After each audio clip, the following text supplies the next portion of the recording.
Assalamualaikum warahmatullahi wabarakatuh. A'udzu billahi samii'il 'aliim minasyaitonir rajiim. Bismillahirrahmanirrahim. Alhamdulillahi rabbil alamin wassalatu wassalamu ala asyrafil anbiya'i wal mursalin sayyidina wa maulana Muhammadin wa ala alihi wa sahbihi ajma'in. Qala rabbi shrah li sadri wa yassir li amri wahlul 'uqdatam min lisani yafqahu qawli. Subhanaka la ilma lana illa ma 'allamtana innaka antal 'alimul hakim wa la hawla wa la quwwata illa billahil 'aliyyil 'azim. Amma ba'd. Alhamdulillah pada pagi ini, pagi Sabtu 30 Januari. Muslimin dan muslimat yang dikasihi sekalian, kalau kita tengok perkembangan terbaru COVID-19, semalam dicatatkan 5,725 kes terbaru, tertinggi setakat ini. Inna lillahi wa inna ilaihi raji'un. Allahumma ajurna fi musibatina wa akhlif lana khairan minha.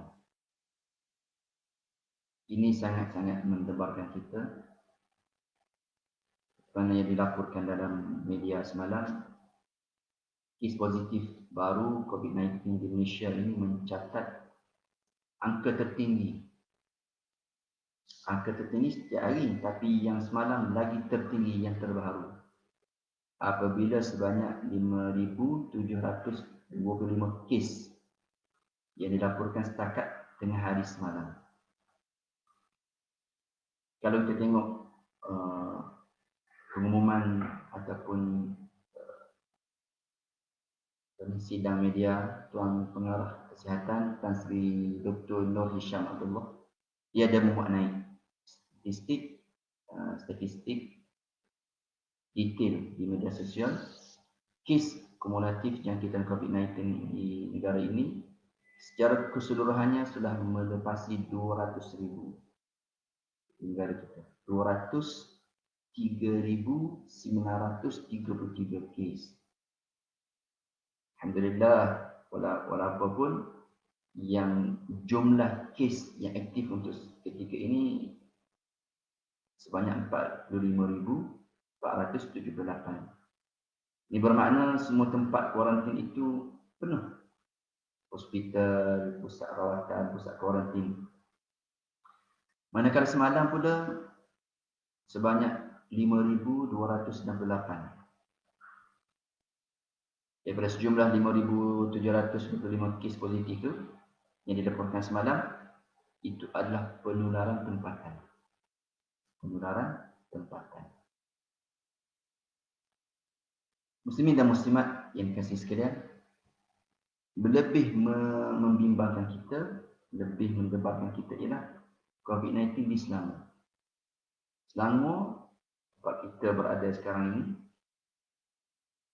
terus menjadi penyumbang terbesar angka harian. Sehingga ada orang melawak kita pemegang piala. Semalam Selangor melaporkan kes harian tertinggi yang terbaru iaitu 3,126 kes. 3,126 kes. Melebihi 50% kalau ikut statistik ini. Kita di Selangor sahaja dia separuh daripada kes-kes di seluruh dunia, seluruh Malaysia. Sebanyak 54,6%. Dan daripada jumlah ini sebanyak 2,559 kes ataupun 81% adalah daripada kluster dan saringan kontak rapat COVID-19 yang aktif yang dijalankan di lapangan. Lepas Selangor, wilayah Kuala Lumpur sebanyak 687 kes. Kemudian baru Johor sebanyak 684 kes. Manakala kalau kita tengok diagram yang dibagi, ada sebanyak 16 kematian terbaru. Ada 300 yang berada di ICU. Ada 115 yang memerlukan bantuan alat pernafasan. Tapi alhamdulillah, walaupun kita cerita benda yang menakutkan, benda yang mendebarkan, tapi kita kena tahu juga bahawa ada yang sembuh.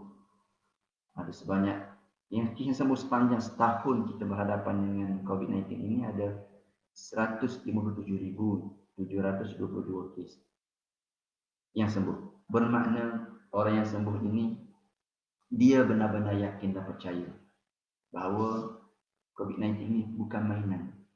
COVID-19 ini bukannya rekaan. Kalau tak percaya kena tanya mereka lah. Seramai 157.722 orang yang pernah disahkan terjangkit dan sembuh. Jadi kita mengingatkan diri kita supaya hormatilah apa-apa yang disarankan oleh kerajaan. Janganlah kita banyak membantah ataupun banyak mempertikai urusan kerajaan, urusan orang lain, kerana mereka bekerja di lapangan mereka dan kita jadilah rakyat yang taat, jadilah warga negara yang taat, tidak menimbulkan huru-hara ataupun tidak menimbulkan sikap curiga di kalangan kita. Muslimin dan muslimat yang dikasihi sekalian, itu adalah mukadimah kepada kuliah subuh pada pagi ini. InsyaAllah kuliah subuh pada pagi ini kita akan meneruskan lagi perkongsian ilmu. Tajuknya masih lagi berkaitan dengan hadis 40. Dan tajuk yang kita fokus pada pagi ini ialah berkenaan dengan hadis iman, hadis berkenaan dengan istiqamah dan iman. Kita menggunakan kitab Al-Wafi, syarah hadis 40 karangan Al-Imam An-Nawawi rahimahullah ta'ala. Hadis yang ke-21 pada pagi ini, yang ke-21. Hadis ini berbunyi an Abi Amru wa qila Abi Amrah Sufyan bin Abdullah qal qultu ya Rasulullah qul li fil Islam qawlan la as'alu anhu ahadan ghayrak. Qul li fil Islam qawlan la as'alu anhu ahadan ghayrak. Qala qul amantu billah thumma istaqim.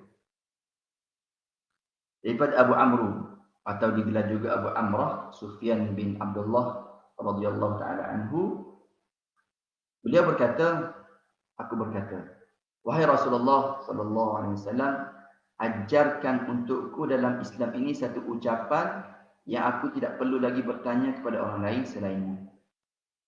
Dan baginda bersabda, ucapkanlah aku beriman kepada Allah, kemudian hendaklah engkau beristiqamah. Qul amantu billah tsumma istaqim. Mengucaplah aku beriman pada Allah, kemudian hendaklah engkau beristiqamah. Hadis ini riwayat Imam Muslim. Tuan-tuan muslimin dan muslimat yang dikasihi sekalian, hadis ini sangat penting untuk kita bicarakan kerana ia adalah salah satu daripada keindahan Jawami'ul Kalim. Jawami'ul Kalim ini yang pernah kita sebut sebelum ini, ungkapan yang ringkas tetapi mempunyai makna yang mendalam. Jawami'ul Kalim. Baca sebut perkataan tapi ramai orang boleh faham, macam-macam cara pemahaman. Orang pandai boleh faham, orang tak pandai pun boleh faham. Orang alim boleh faham, orang jahil boleh faham, orang kaya boleh faham, orang miskin pun boleh faham. Satu perkataan yang menyentuh semua. Satu ungkapan ringkas tetapi mempunyai makna yang mendalam yang boleh difahami oleh semua pihak. Dan ini memang menjadi keistimewaan Rasulullah sallallahu alaihi wasallam. Dan kalau kita tengok dalam hadis ini, sekalipun susun katanya singkat, tapi dia mengumpulkan pokok-pokok Islam, terutama kepada si yang bertanya. Orang yang tanya, ya Allah, wahai Rasulullah, ajar pada saya benda yang saya boleh buat sehingga saya tak perlu tanya orang lain. Rasul kata, iman dan istiqamah. Istiqamah dan iman. Amantu billah tsumma istaqim. Kita maklum bahawa Islam ini agama tauhid. Agama tauhid ini mengesakan Allah, taat dan patuh kepada Allah. Dan tauhid ini berasal ataupun terhasil daripada ucapan aku beriman kepada Allah.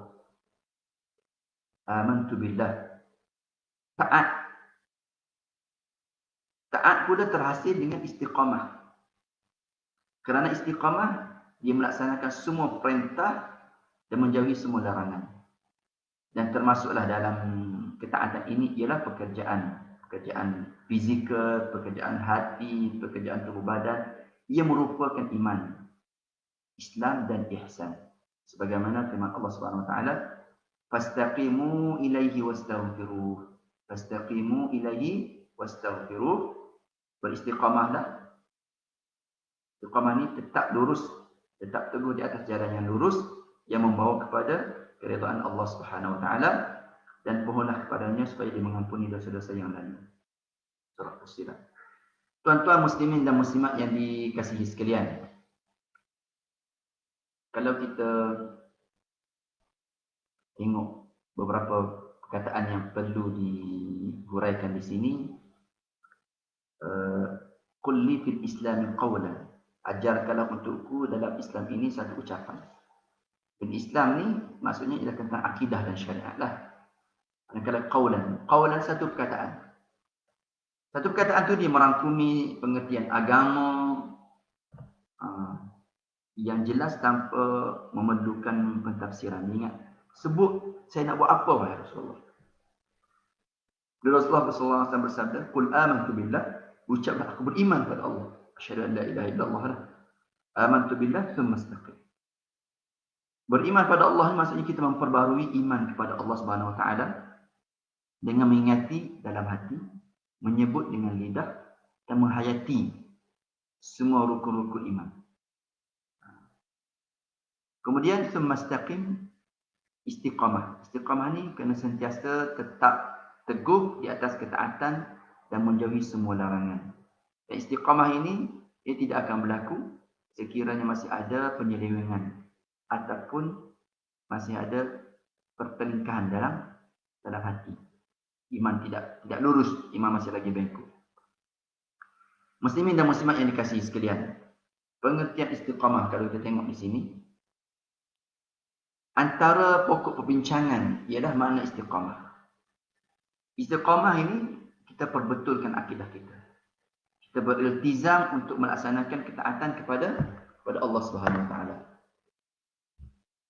Sebab disebut dalam tafsir Qurtubi, kita betulkan i'tiqad, kita betulkan kata-kata dan kita betulkan iltizam. Sebagaimana disebut, innal ladzina qalu rabbuna Allah thumma istaqamu tatanazzalu alaihimul malaikatu alla takhafu wa la tahzanu ألا تخافوا ولا تحزنوا أبشروا بالجنة التي كنتم توعدون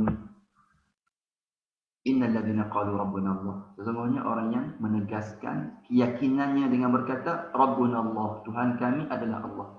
Tsumma istaqamu, kemudian mereka tetap teguh di atas jalan yang lurus, istiqamah. Apakah ganjarannya? Tatanazzalu alaihimul malaikatu alla takhafu wa la tahzanu.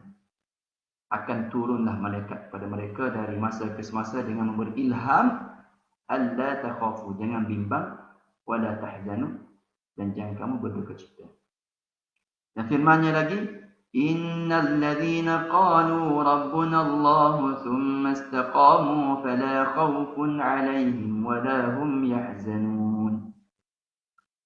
Sesungguhnya orang yang menegaskan keyakinannya dengan berkata Tuhan kami ialah Allah, kemudian mereka tetap teguh beristiqamah di atas jalan yang betul dengan pengakuan iman dan tauhidnya, maka tidak ada kebimbangan daripada sesuatu yang tidak baik terhadap mereka dan mereka tidak akan berduka cita.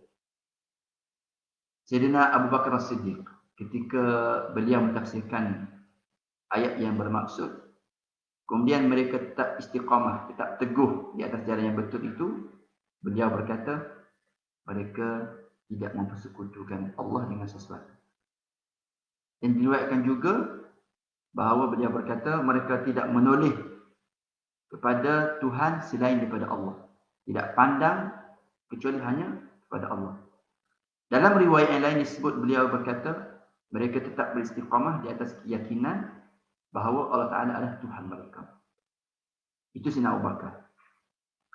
Manakala diriwayatkan juga Sayyidina Umar Al-Khattab bahawa beliau ketika membaca ayat ini, innal ladzina qalu rabbuna Allah tsumma istaqamu, ketika itu beliau berada di atas mimbar, lalu beliau berkata, mereka tetap istiqamah di atas ketaatan kepada Allah, tidak belok ke kanan dan tidak belok ke kiri seperti musang. Ini yang dimaksudkan dengan semua kata-kata, iaitu istiqamah di atas tauhid. Istiqamah itu di atas tauhid, di atas jalan yang benar. Bila kita kata kita ni istiqamah, tapi mesti pastikan kita itu berada di atas akidah yang benar. Muslimin dan muslimat yang dikasihi sekalian, istiqamah ini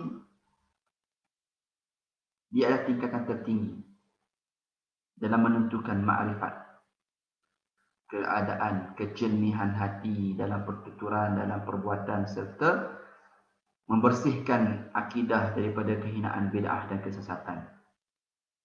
Sesungguhnya orang manusia yang tidak sampai kepada tingkatan istiqamah ini,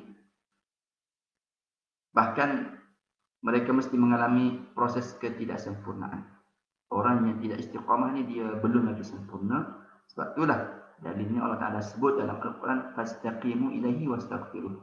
Adalah kamu tetap teguh memperbaiki diri kamu, istiqamah di atas jalan yang lurus, wastaghfiruh, dan minta ampun. Suruhan minta ampun itu kenapa? Kerana ayat ini adalah untuk menampung kekurangan kita yang tidak istiqamah ataupun yang kurang istiqamah, dan ini merupakan taubat serta suruhan supaya kita kembali istiqamah. Fastaqimu ilaihi, kembalilah istiqamah, wastaghfiruh, mintalah ampun di atas kekurangan amalan istiqamah sebelumnya. Istaqimu walan tastati'u, istaqimu walan tutiqu. Istiqamahlah dan kamu tidak akan mampu. Memanglah sebab ia tingkatan yang tertinggi. Kemudian kena selalu mintalah saddidu wa qaribu, saddidu wa qaribu, bagaimana sabda Nabi sallallahu alaihi wasallam, berlakulah benar dalam mengerjakan sesuatu dan tidak berlebih-lebihan. Dan tidak pula mengabaikannya, dan kerjakanlah apa yang kamu mampu. Jadi berlaku benar itu adalah hakikat istiqamah, itu benar ataupun tepat dalam segala pertuturan, perbuatan, maksud dan tujuan, seperti orang yang melemparkan sesuatu tepat pada sasarannya. Muslimin dan muslimat yang dikasihi sekalian, kita sambung lagi pentingan istiqamah ini, iaitu istiqamah hati. Kita tahu bahawa dasar istiqamah ini adalah istiqamah hati. Hati kita ni lurus di atas tauhid, sebagaimana yang kita sebut sebelum ini, waktu kita huraikan makna istiqamah tadi. Jadi istiqamah hati ini istiqamah di atas makrifat Allah. Takut kepada Allah, mengagungkannya, menghargainya, mencintainya, mengharapkannya, menghendakinya, khauf wa raja, memohon kepadanya, bertawakal kepadanya, dan tidak memandang selain Allah, dan seluruh tubuh kita akan taat dan patuh kepadanya. Kenapa? Kerana hati adalah raja kepada seluruh anggota badan. Anggota badan adalah askar-askarnya. Kalau raja sudah istiqamah, sudah pastilah askar-askar juga akan istiqamah. Rakyatnya juga akan istiqamah.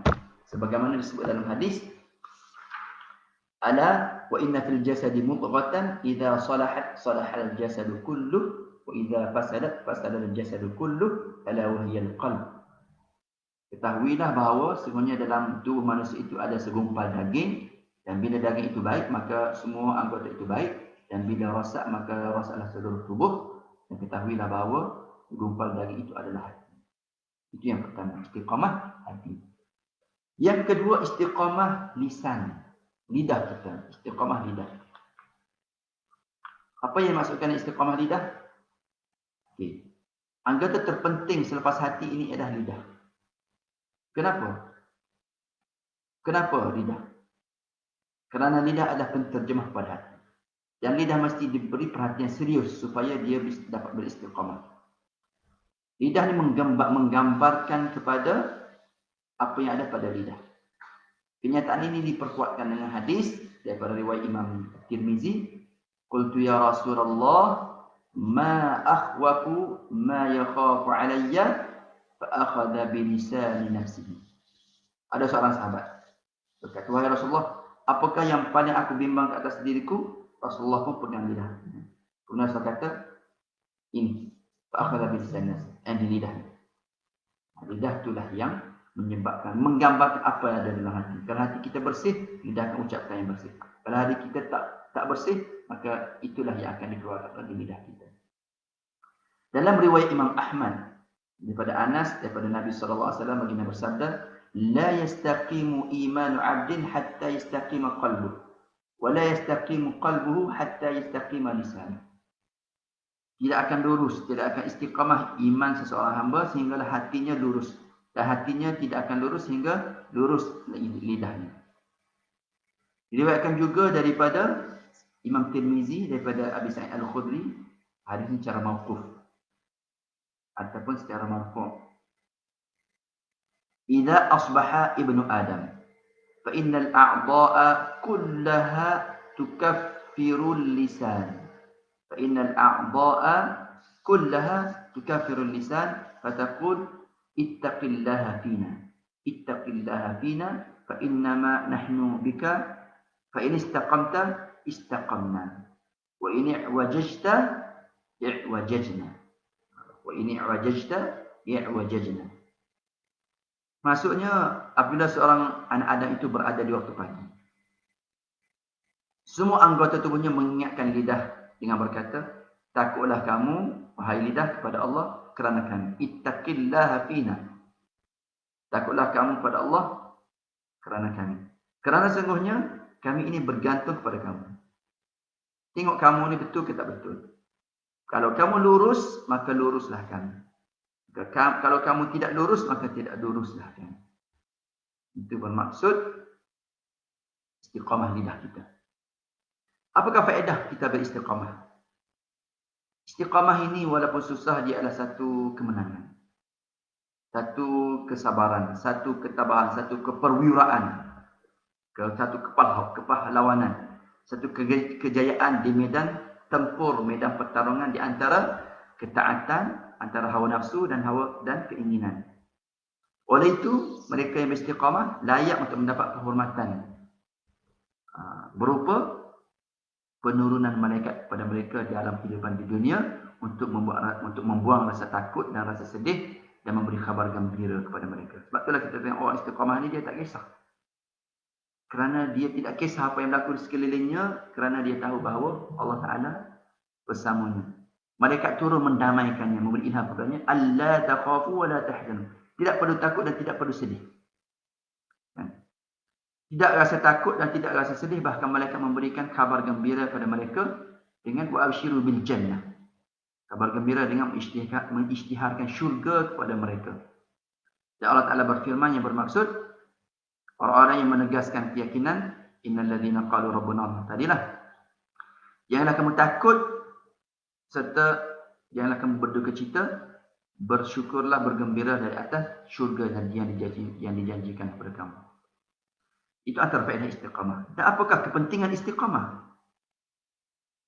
Di antara perkara yang menegaskan kepentingan istiqamah ini ialah bila Nabi SAW diperintahkan supaya beristiqamah. Allah Ta'ala berfirman kepada Nabi, fastaqim kama umirta. Fastaqim kama umirta. Hendaklah kamu, wahai Nabi Muhammad, istiqamah. Tetap teguh di atas jalan yang betul sebagaimana kamu diperintahkan. Ini surah Hud. Sayyidina Ibn Abbas radhiyallahu ta'ala anhu berkata, tidak diturunkan kepada Nabi, kepada Rasulullah sallallahu alaihi wasallam keseluruhan ayat, keseluruhan Al-Quran, satu ayat yang lebih dahsyat dan lebih susah daripada ayat ini. Sehingga Rasulullah sallallahu alaihi wasallam bersabda kepada para sahabat ketika mereka berkata kepadanya, wahai Rasulullah, sudah beruban kamu. Sumpah sungguh kamu beruban. Lalu baginda menjawab, Hud wa akhawatuha syayyabatni. Syayyabatni Hud wa akhawatuha. Surah Hud dan saudara-saudaranya telah menjadikan aku cepat berubah.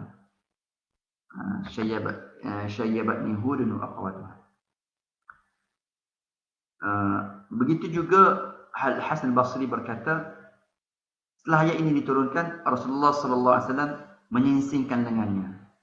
Menyingsingkan dengan tangannya, maknanya seriuslah, sehingga tidak pernah terlihat baginda tertawa. Sebab cabaran dan juga Tarungan itu semakin dahsyat dan semakin serius. Al-Qushairi telah menceritakan daripada sebagian ulama, beliau bermimpi melihat Rasulullah sallallahu alaihi wasallam lalu berkata kepada baginda, "Wahai Rasulullah, kamu telah menyatakan bahawa surah Hud dan saudara-saudaranya telah menjadikan kamu beruban. Ayat manakah yang telah menjadikan kamu beruban?" Lalu Rasulullah SAW berfirman, sesungguhnya firman Allah Ta'ala, "Fastaqim kama umirta." Hendaklah kamu, wahai Muhammad, sentiasa tetap teguh, istiqamah, sebagaimana yang diperintahkan kepada kamu. Ayat inilah yang menunjukkan Nabi SAW menyebabkan kita kata apa? Satu tekanan yang besar kepada Nabi SAW. Dan perintah istiqamah ini supaya kekal teguh di atas tauhid dan mengikhlaskan ibadat kepada Allah Subhanahu wa taala. Dan begitu juga hadis ini menunjukkan tentang keprihatinan para sahabat terhadap ajaran-ajaran agama dan juga pemeliharaan kepada iman mereka. Muslimin dan muslimat yang dikasihi sekalian, itulah serba ringkas kelebihan istiqamah, dan juga kita mesti beristiqamah di atas jalan yang lurus, istiqamah lidah, istiqamah hati. Dan sebagai pengajaran daripada hadis ini ialah, hadis ini menuntut kita supaya sebagai seorang mukmin sentiasa mengambil berat soal iman, soal tauhid, soal akidah, adalah selalu memperbaharui iman kepada Allah dan seterusnya beristiqamah menunaikan tuntutan iman seperti mana yang didakwa itu. Dan yang kedua, istiqamah ini bererti melalui jalan yang lurus. Kalau kita melalui jalan yang salah, jangan kita istiqamah, kita kena patah balik melalui jalan yang lurus, jalan yang jitu dan jalan yang tepat. Dan istiqamah ini terutama dalam menunaikan tuntutan iman adalah satu jihad. Orang Islam yang mengaku beriman namun gagal istiqamah, dia belum lagi menunaikan tuntutan iman. Jadi kita adalah mesti istiqamah dalam menunaikan tuntutan iman. Kerana itu adalah jihad. Yang iman dan Islam ini mempunyai konsep pelaksanaan yang mudah, tak berbelit-belit, senang dipahami. Seseorang hanya dituntut untuk beriman pada Allah, kemudian istiqamah, melaksanakan Islamnya tanpa berfalsafah, tanpa mencari yang susah. Dan amal istiqamah ini menjadi sulit hanya bila iman hanya diukir di bibir dan hanyalah disebut di lidah semata-mata. Itu yang menyebabkan ramai yang terpesong, ramai yang memesongkan diri sendiri dan memesongkan orang lain. Mudah-mudahan kita semua ini berada di atas landasan yang betul, dan kita juga mengajak kepada orang kepada jalan yang betul, kerana Nabi SAW menyarankan kepada kita supaya man dalla ala khairin falahu mithlu ajri fa'ilihi. Siapa yang menunjukkan kepada kebaikan, mereka akan mendapat pahala seperti mana pahala orang yang melakukannya. Mudah-mudahan apa yang kita kongsikan pada pagi ini, muslimin dan muslimat yang dikasihi sekalian, memberikan kebaikan kepada kita semua. Aqulu qawli hadza wa astaghfirullah azim li wa lakum. Assalamualaikum warahmatullahi wabarakatuh. Kita akhiri dengan doa. A'udzubillahi samii'il 'aliim minasyaitonir rajim. Bismillahirrahmanirrahim. Alhamdulillahirabbil alamin. Allahumma shalli ala Muhammad wa ala alihi washabbihi ajma'in. Allahumma hdina wahdi bina waj'alna sababan liman ihtada. Allahumma inna na'udzubika min jahdil bala wa darakish shaqa wa su'il qada wa shamatatil a'da. Allahumma inna na'udzubika minal barasi wal jununi wal judan wa min sayyi'il asqam. Allahumma jannibna munkaratil akhlaq wal a'mal wal ahwa wal adwa bi rahmatika ya arhamar rahimin. Sallallahu ala sayyidina Muhammadin wa ala alihi wasallam walhamdulillahi rabbil alamin. Insyaallah kita jumpa lagi dalam pertemuan yang akan datang. Terima kasih kerana menonton.